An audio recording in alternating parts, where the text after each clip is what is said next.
Narito ang aking mga payo, pakinggan mo at tatandaan.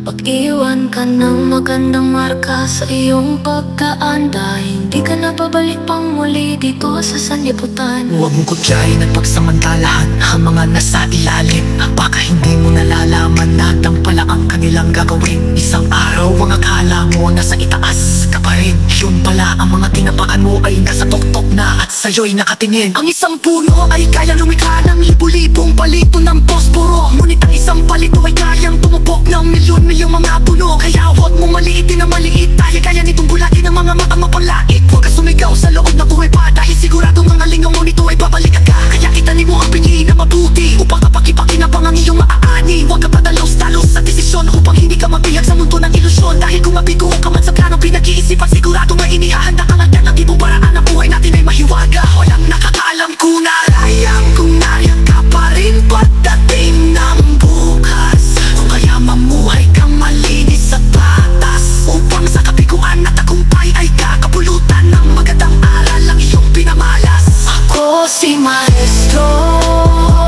ang nagbigay ng payo. Hindi man perpekto at hindi magaling, maraming kamalian, maging pagkukulang, ngunit aking inihayag ang napapansin ko sa kasaysayan. Kwento mula sa aking sariling karanasan, pagtalang buhay ng mga naging kaibigan.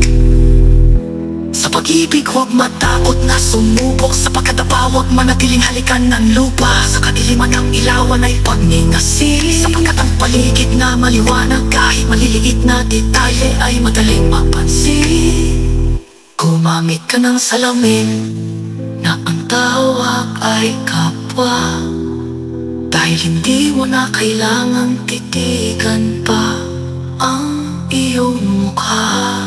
Ang gagawin mo lang ay pakinggan ang kanilang panghuhusga at gawin mong bangka upang lulutang ka't matawid ang kabilang ibayo ng tagumpay, upang sila'y mapapahiya at manlulubaybay. Dahil nabubuhay tayo sa mundo ng mga perpekto, may mataas na pamantayan na mahirap sabayan.